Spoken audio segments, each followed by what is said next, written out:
இதோ உங்களை தேடி முதன்முறையாக வசீகரமான தொழில்நுட்பம் மற்றும் அதிவேகமான செயல்திறனுடன் UFX மொபைல். மெல்லிய தோற்றத்துடன் முற்றிலும் சிறப்பாக எல்லோருக்கும் எளிதாக UFX மொபைல். உங்கள் நவீன தலைமுறைக்கான mobile. UFX Mobiles. Make your move. For the very first time coming your way is an irresistible combination of speed, style and technology. UFX Mobiles. Exceptionally sleek, totally advanced, and now the phone that everyone can afford to touch. Your next generation mobile. UFX Mobiles. Make your move.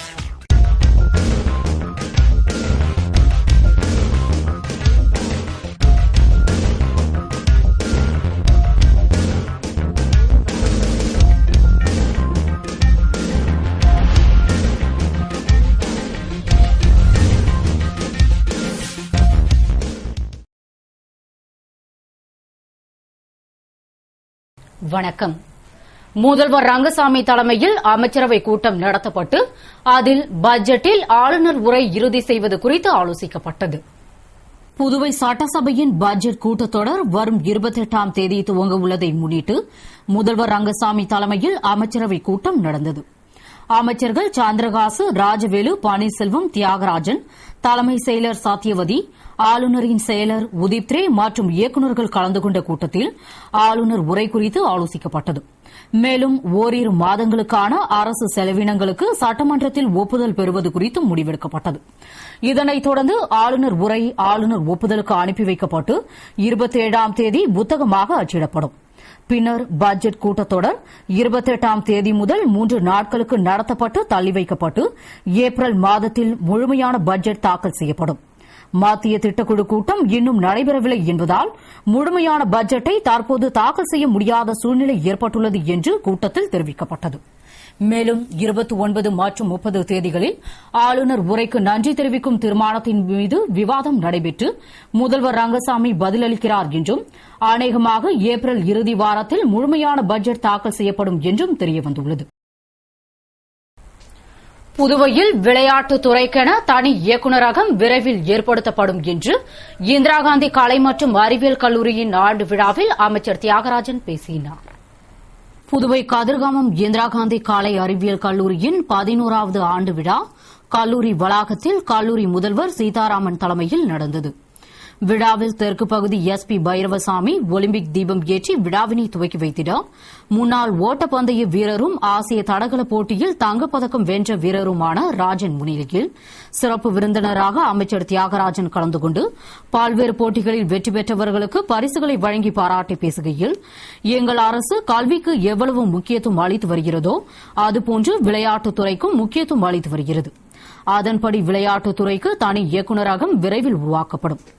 நகராட்சி commune வாரியாக விளையாட்டு திடல் அமைக்க நடவடிக்கை எடுத்து வருவதாகவும் லாஸ்பேட்டையில் 6 கோடி செலவில் பெரிய விளையாட்டரங்கம் அமைக்க உள்ளதாகவும் பேசினார். தொடர்ந்து மாணவ மாணவியரின் கலை நிகழ்ச்சிகள் நடந்த விழாவின் நிறைவில் மாணவி ராஜலட்சுமி நன்றி கூறினார். புதுவை காட்டேரிக்குப்பத்தில் நடந்த கூட்டுறவு கட்டிட மையம் மற்றும் கட்டுமான பொருட்கள் அங்காடி திறப்பு விழாவில் முதல்வர் ரங்கசாமி கலந்து கொண்டு கட்டிடத்தை திறந்து வைத்தார். புதுவை காட்டேரிக்குப்பம் மேற்கு கடை வீதியில் புதிய கூட்டுறவு கட்டிட மையம் மற்றும் கட்டுமான பொருள் அங்காடி திறப்பு விழா சட்டமன்ற துணை சபாநாயகர் TPR செல்வம் தலைமையில் கூட்டுறவு சங்கங்களின் பதிவாளர் பாபு, இணை பதிவாளர் வீரமுனிராஜ் முன்னிலையில் நடந்தது. விழாவில் சிறப்பு விருந்தினராக முதல்வர் ரங்கசாமி கலந்து கொண்டு கட்டிடத்தை திறந்து வைத்து விற்பனையை துவக்கி வைத்தார். தேசிய விருது மற்றும் ஆசியா பசிபிக் அளவிலான மெச்சத்தகுந்த சேவைக்கான விருது பெற்ற இம்மையத்தின் திறப்பு விழாவில் கூட்டுறவு துணை பதிவாளர்கள், கூட்டுறவு அதிகாரிகள் மற்றும் கூட்டுறவாளர்கள் கலந்து கொண்டனர். நிறைவில் மேலாண் இயக்குநர் ஜனார்த்தனன் நன்றி கூறினார். புதுவை ரோடியர் பஞ்சாலை தலைவராக NR காங்கிரஸ் பொதுச் செயலாளர் பாலன் முதல்வர் ரங்கசாமி முன்னிலையில் பதவியேற்றுக் கொண்டார். புதுவை NR காங்கிரஸ் பொதுச் செயலாளர் பாலனுக்கு ரோடியர் பஞ்சாலை தலைவராக நியமனம் செய்யப்பட்டதை அடுத்து ரோடியர் மில்லின் A யூனிட்டில் பாலன் பஞ்சாலை தலைவராக முதல்வர் ரங்கசாமி முன்னிலையில் பதவியேற்றுக் கொண்டார்.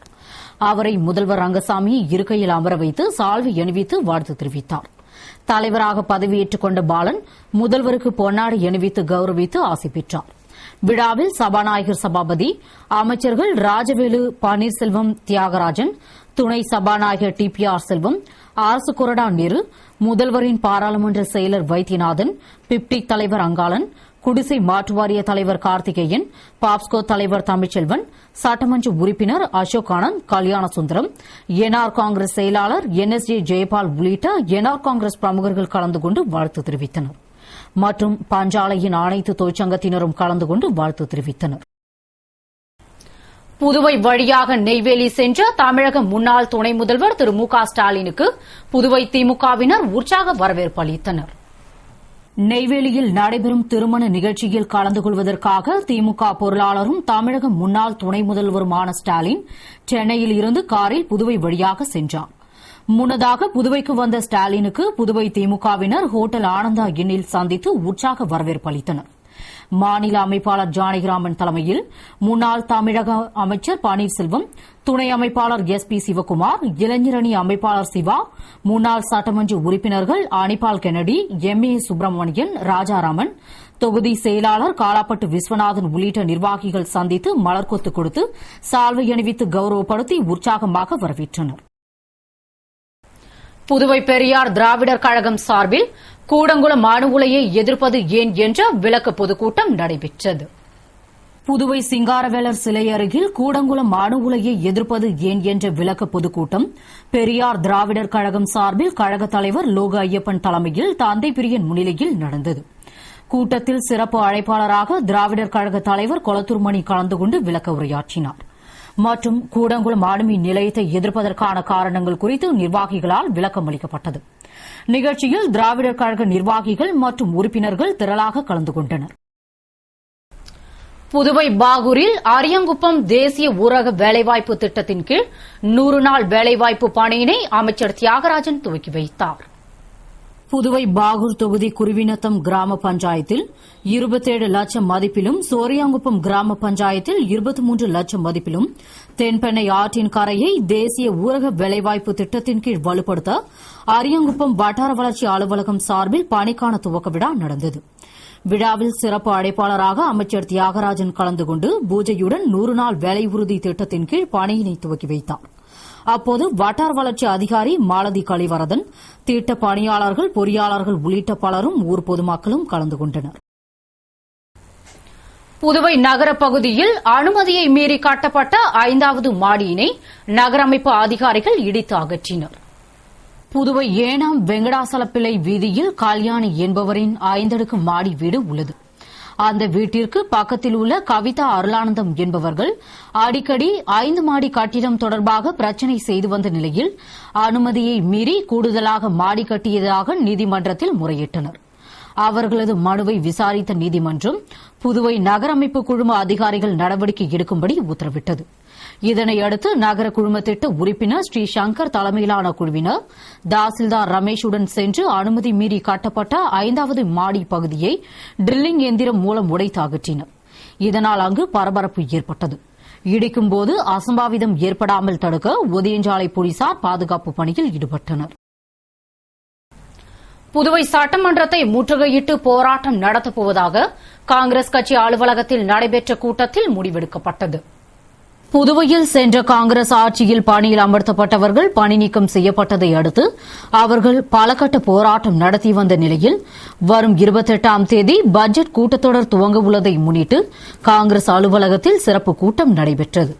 கூட்டத்தில் பணியிலிருந்து நீக்கப்பட்டவர்கள் கலந்து கொண்டு மீண்டும் பணியில் அமர்த்த கோரி சட்டமன்ற கூட்டம் கூடும் தினமான 28ஆம் தேதி சட்டமன்றத்தை முற்றுகையிட்டு போராட்டம் செய்வது என தீர்மானிக்கப்பட்டது. இதில் அரசு பணியில் இருந்து நீக்கம் செய்யப்பட்ட ஊழியர்கள் திரளாக கலந்து கொண்டனர். இலங்கைக்கு எதிராக வாக்களித்ததால் இந்தியா நெருப்பு வலயத்திற்குள் உள்ளது என்று மத்திய உள்துறை அமைச்சர் ப. சிதம்பரம் தெரிவித்துள்ளார். இது தொடர்பாக மத்திய உள்துறை அமைச்சர் ப. சிதம்பரம் கூறுகையில், மின்சாரம் உற்பத்தி செய்வதற்கு அனல் மின்சாரம், அணு மின்சாரம் என்ற 2 வழிகள்தான் உள்ளது. கூடங்குளத்தில் 13,500 கோடியில் 20 ஆண்டுகளாக அணுமின் நிலைய பணிகள் நடந்து வரும்போது அப்போது போராட்டம் செய்யாதவர்கள் இப்போது போராடுவது என்பது தேசபக்தியா தேச விரோதமா என்றும் உலகிலேயே மிகவும் பாதுகாப்பானது கூடங்குளம் அணு உலைதான் என்ற அவர் மேலும் இலங்கை பிரச்சினையில் காங்கிரசுக்கு தெளிவான கருத்து உள்ளதாகவும் 2002ஆம் ஆண்டு இலங்கையில் உக்கிரமான போர் நடந்தபோது அதனை தடுக்க காங்கிரஸ் முயற்சி எடுத்ததாகவும் தற்போது ஜெனீவாவில் அமெரிக்கா கொண்டு வந்த தீர்மானத்தை இந்தியா ஆதரித்து வாக்களித்ததால்தான் நாங்களும் வாக்களித்தோம் என்று பல நாடுகள் கூறுகின்றன என்றும் இந்தியாவை சுற்றியுள்ள நாடுகள் அனைத்தும் இலங்கைக்கு ஆதரவாக வாக்களித்துள்ளதால் நாம் அந்த நாடுகளை சுற்றி நெருப்பு வளையத்திற்குள் நிற்கிறோம் என்றும் மனித உரிமைகள் மீறக்கூடாது என்பதில் காங்கிரஸ் உறுதியாக உள்ளதாகவும் பேசுபவர் பேசட்டும் நாட்டை வழிநடத்துபவர்களுக்குத்தான் அந்த சுமை தெரியும். மேலும் 130 நாடுகளை பகைத்துக் கொண்டு நாம் வாழ முடியாது. எனவே நாட்டு நலன்தான் முக்கியம் என்று பேசினார். புயல் நிவாரணம் வழங்க கோரி சட்டமன்ற உறுப்பினர் தேனி ஜெயக்குமார் தலைமையில் மாநில காங்கிரஸ் தலைவர் ஏ.வி. சுப்பிரமணியன் முன்னிலையில் காங்கிரசார் தொடர் உண்ணாவிரத போராட்டத்தில் ஈடுபட்டனர்.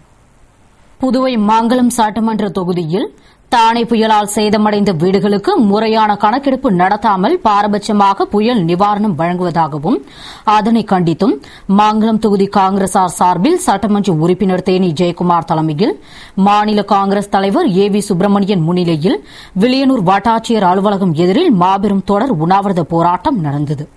போராட்டத்தில் பாதிக்கப்பட்ட மங்கலம் தொகுதி மக்களுக்கு உரிய நிவாரணம் வழங்க வலியுறுத்தி உண்ணாவிரதம் மேற்கொண்டனர். இதில் திரளான தொகுதி மக்கள், இளைஞர்கள் மற்றும் காங்கிரஸ் கட்சியின் அனைத்து தரப்பினரும் கலந்து கொண்டனர். மங்கலம் சட்டமன்ற தொகுதிக்கு உட்பட்ட ஏழை எளிய மக்களுக்கு ஓட்டு வீடு போட்டவர்களுக்கு இந்த அரசாங்கம் நிதி உதவி அளிக்கும் என்று அறிவித்தது. அதன்படி எனது தொகுதியிலே பாரபட்சமாக பாதிக்கப்பட்டவர்களுக்கு கொடுக்காமல் அரசாங்கத்துக்கும் ஒரு கூட்டத்தை கையில் வைத்துக் கொண்டு பணம் கொடுப்பதும், கத்த வீட்டுக்காரர்களுக்கு 10,000 ரூபாய், கூரை வீட்டுக்காரர்களுக்கு 3,000 ரூபாய் கொடுப்பதும், கூரை வீடு ஓட்டு வீடெல்லாம் ஒதுக்கப்படுவதை கண்டித்துதான் இந்த அறப்போராட்டம். இதை திருத்திக் கொள்ளும் வரை மறுபரிசீலனை செய்து பாதிக்கப்பட்டவர்களுக்கு உடனடி நிவாரணம் கொடுக்க வேண்டும் என்ற நோக்கத்தோடு இந்த உண்ணாவிரத போராட்டத்தை ஆரம்பித்திருக்கிறோம். இது தொடர் போராட்டமாக மாறும் சூழலை இந்த அரசு உருவாக்காது என்ற நம்பிக்கையோடு என்று அவர்கள் மறுபரிசீலனை செய்து பாதிக்கப்பட்டவர்களுக்கு நிவாரணம் கொடுக்கப்படும் வரை இந்த அறப்போராட்டம் நடந்து கொண்டே இருக்கும். புதுவை அரசு மருத்துவமனையில் உலக காசநோய் கட்டுப்பாட்டு தின விழா கொண்டாடப்பட்டு மக்களிடையே விழிப்புணர்வு ஏற்படுத்தும் வண்ணம் கருத்தரங்கு நடைபெற்றது. புதுவை அரசு மருத்துவமனையில் உலக காசநோய் தினத்தை முன்னிட்டு மக்களிடம் விழிப்புணர்வு ஏற்படுத்தி காசநோயை அறவே ஒழித்திடும் வண்ணம் உலக காசநோய் கட்டுப்பாட்டு தின விழா மற்றும் கருத்தரங்கம் நடந்தது. நிகழ்ச்சியினை நலவழித்துறை இயக்குநர் ராமன் துவக்கி வைத்து காசநோயை பற்றியும் காச நோயாளிகளுக்கு அறிவுரையினையும் எடுத்துரைத்தார். பின்னர் காசநோய் கட்டுப்பாட்டு அதிகாரி டாக்டர் கோவிந்தராஜன் முறையான வழிகாட்டுதல் அளித்து மருத்துவமனையில் இருப்பவர்கள் ஒன்று சேர்ந்து ஒரு குடும்பமாக உழைத்து காசநோயை கட்டுப்படுத்தி வருவதாகவும் இந்நோய் உள்ளவர்கள் அதற்கு உண்டான மாத்திரையை தவறாமல் மருத்துவர் அறிவுரைப்படி சாப்பிட்டு வந்தால் காசநோயை ஒழித்து புதுவையை காசநோய் இல்லாத மாநிலமாக மாற்றலாம் என்று பேசினார். நிகழ்ச்சியில் மருத்துவர்கள், செவிலியர்கள் மற்றும் நோயாளிகள் கலந்து கொண்டனர். புதுவை காஞ்சிமா முனிவர் பட்ட மேற்படிப்பு மையத்தில் பொருளாதாரத்துறை சார்பில் மகளிர் உரிமைகள் என்ற கருத்தரங்கு நடைபெற்றது. புதுவை லாஸ்பேட்டையில் உள்ள காஞ்சிமா முனிவர் பட்ட மேற்படிப்பு மற்றும் ஆராய்ச்சி மையத்தில் பொருளாதாரத்துறை சார்பில் நடைபெற்ற மகளிர் உரிமைகள் என்ற கருத்தரங்கை உள்ளாட்சித்துறை இயக்குநர் சுந்தரவடிவேலு சிறப்பு அழைப்பாளராக கலந்து கொண்டு துவக்கி வைத்தார். தொடர்ந்து மைய இயக்குநர் டாக்டர் ஷைமா, துறைத் தலைவர் டாக்டர் வரலட்சுமி ஆகியோர் நோக்க உரையாற்றினர். பின்னர் பேராசிரியர்கள் வேல்முருகன், ராஜன், மோகனம், பிரமோத்குமார் உள்ளிட்டோர் சிறப்புரையாற்றிய கருத்தரங்கில் திரளான மாணவ மாணவியர்கள் கலந்து கொண்டனர். நிகழ்ச்சிக்கான ஏற்பாட்டினை பொருளாதாரத்துறை பேராசிரியர்கள் மற்றும் மாணவர்கள் செய்திருந்தனர். கல்வி உதவித்தொகை வழங்க கோரிய மாணவர்கள் தாக்கப்பட்டதை கண்டித்து மாணவர் விடுதலை இயக்கத்தினர் ஆதி திராவிட நலத்துறை அலுவலகம் எதிரில் கண்டன ஆர்ப்பாட்டம் நடத்தினர். புதுவை ஆதிதிராவிடர் மாணவர்களுக்கு சேர வேண்டிய கல்வி உதவித்தொகை கோரிய மாணவர்கள் மீது தாக்குதல் நடத்தியதை கண்டித்தும் உயர்கல்வி பயிலும் தாழ்த்தப்பட்ட மாணவர்களுக்கு சென்டா கல்வி கட்டணத்தை உடனே வழங்க வலியுறுத்தியும் ஆதிதிராவிடர் மாணவர் தங்கி பயிலும் அரசு விடுதிகளை சீர்படுத்தி தரமான உணவு வழங்கிட கோரியும் ஆதிதிராவிடர் நலத்துறை அலுவலகம் முன்பு மாணவர் விடுதலை இயக்கத்தினர் மாபெரும் கண்டன ஆர்ப்பாட்டம் நடத்தினர். ஆர்ப்பாட்டத்தில் விடுதலை சிறுத்தைகள் கட்சியினர், புரட்சியாளர் அம்பேத்கர் மக்கள் படையினர், பகுஜன் சமாஜ் கட்சியினர், பெரியார் திராவிடர் விடுதலை கழகத்தினர், தீண்டாமை ஒழிப்பு முன்னணியினர் உள்ளிட்ட பல்வேறு அமைப்பினர் கலந்து கொண்டு கோரிக்கைகளை வலியுறுத்தி கோஷமிட்டனர். பொருளாதாரத்தை மேம்படுத்த அழகுக்கலை பயிற்சி உதவும் என்று தொழிலாளர் துறை சார்பில் நடைபெற்ற பயிற்சி முகாமினை திறந்து வைத்த அமைச்சர் ராஜவேலு பேசினார். புதுவை அரசு தொழிலாளர் துறை சார்பில் காந்திநகர் தொழிலாளர் துறை வளாகத்தில் நடந்த அழகுக்கலை பயிற்சி முகாமில் துறை இயக்குநர் மலர்கண்ணன் வரவேற்று பேசினார். பாப்ஸ்கோ தலைவர் தமிழ்ச்செல்வன் தலைமையில் சிறப்பு விருந்தினராக அமைச்சர் ராஜவேலு கலந்து கொண்டு பயிற்சி முகாமினை துவக்கி வைத்து பேசுகையில் பெண்கள் தன்னிச்சையாக செயல்படுவதற்கும் வாழ்வில் வளம் பெறவும் குறிப்பாக கிராமப்புற பெண்கள் பயன்பெறும் வகையில் இப்பயிற்சி அளிக்கப்படுவதாகவும் இதில் பயிற்சி பெற்றவர்கள் தனியாக அழகுக்கலை மையத்தை அமைத்து பலருக்கும் வேலைவாய்ப்பு ஏற்படுத்தி கொடுக்க முடியும் என்றும் பொருளாதாரத்தை மேம்படுத்த அழகுக்கலை பயிற்சி உதவும் என்று பேசினார். நிறைவில் துணை ஆணையர் சுப்பாராவ் நன்றி கூறினார். 30ஆம் தேதி வரை நடக்கவுள்ள இப்பயிற்சி முகாமில் 30 பெண்களுக்கு பயிற்சி அளிக்கப்பட உள்ளது. புதுவை வில்லியனூர் அரசு பெண்கள் நடுநிலைப் பள்ளியில் தேசிய சுற்றுச்சூழல் விழிப்புணர்வு இயக்கம் துவக்க விழா மற்றும் மரக்கன்றுகள் நடும் விழா நடைபெற்றது. புதுவை வில்லியனூர் அரசு பெண்கள் நடுநிலைப் பள்ளியில் கல்வித்துறை சுற்றுச்சூழல் கல்வி பிரிவு மாநில பயிற்சி மையம், சென்னை சிபிஆர் சுற்றுச்சூழல் கல்வி மையம் சார்பில் நடந்த தேசிய சுற்றுச்சூழல் விழிப்புணர்வு இயக்க துவக்க விழா மற்றும் மரம் நடும் விழாவினை தலைமை ஆசிரியை குப்பம்மாள் தலைமையில் பெண் கல்வி துணை இயக்குநர் மீனாட்சி துவக்கி வைத்து மரக்கன்றுகளை நட்டார். சிறப்பு விருந்தினராக மருந்தியல் கல்லூரி முதல்வர் பேராசிரியர் கோபால் கலந்து கொண்டு சிறப்புரையாற்றிய விழாவில் ஆசிரியை கிரிஜா நன்றி கூறினார். இதில் திரளான மாணவியர் கலந்து கொண்டு சுற்றுச்சூழல் மற்றும் வன பாதுகாப்பு குறித்த விழிப்புணர்வை பெற்றனர். கல்வி உதவித்தொகைக்கான விண்ணப்பம் வழங்க கோரி தாகூர் கலைக்கல்லூரி ஆதிதிராவிட மாணவர்கள் முதல்வரை அலுவலக அறையில் பூட்டி வைத்து போராட்டம் நடத்தினர். புதுவை தாகூர் கலைக்கல்லூரி மாணவர்கள் கல்வித்துறை சார்பில் ஆதிதிராவிடர் மாணவர்களுக்கு வழங்கப்படும் உதவித்தொகையினை பெறுவதற்கான விண்ணப்பம் வழங்க கோரி கல்லூரி முதல்வரை அவரது அலுவலக அறையில் பூட்டி வைத்து வகுப்புகளை புறக்கணித்து போராட்டம் நடத்தினர். போராட்டத்தில் திரளான மாணவர்கள் கலந்து கொண்டு விண்ணப்பம் வழங்க வலியுறுத்தி கோஷமிட்டு ஆர்ப்பாட்டம் செய்தனர். மாணவர்கள் வகுப்பை புறக்கணித்ததாலும் கல்லூரி முதல்வரை அலுவலக அறையில் பூட்டி சிறைப்பிடித்த சம்பவத்தாலும் பெரும் பரபரப்பு ஏற்பட்டது. உடனே கல்லூரி நிர்வாகத்தினர் மாணவர்களிடம் பேச்சுவார்த்தை நடத்தி போராட்டத்தை கைவிட செய்தனர். கோடை வெயிலின் தாக்கம் அதிகரித்துள்ளதால் எலுமிச்சை பழத்தின் விலை கடுமையாக உயர்ந்துள்ளது. புதுவையில் கோடை வெயில் சுட்டெரித்து வெப்பத்தின் தாக்கம் அதிகமாக உள்ளதால் குளிர்ச்சி மிகுந்த இயற்கையின் வரப்பிரசாதமான எலுமிச்சை பழத்திற்கு தேவை அதிகரித்துள்ளது. இதனால் எலுமிச்சை பழத்தின் விலை கடந்த சில தினங்களாக படிப்படியாக உயர்ந்து தற்போது கடுமையாக உயர்ந்துள்ளது. அதன்படி கடந்த மாதம் 1000 எலுமிச்சை பழங்கள் 800 ரூபாய் என விற்றது. தற்போது கோடை துவங்கியதை முன்னிட்டு 1000 பழங்கள் 2800 ரூபாய் வரை விற்கப்படுகிறது. இனிவரும் நாட்களில் வெயில் சுட்டெரிக்கும் என்பதால் எலுமிச்சை சாறுக்கு தேவை அதிகரித்து எலுமிச்சை பழங்களின் விலை மேலும் உயர்ந்து 1000 பழம் 5000 ரூபாய் வரை விற்கப்படும் என்றும் விலை உயர்ந்தாலும் விற்பனை அமோகமாக இருக்கும் என்றும் கூறப்படுகிறது. இத்துடன் செய்திகள் நிறைவடைகின்றன. வணக்கம்.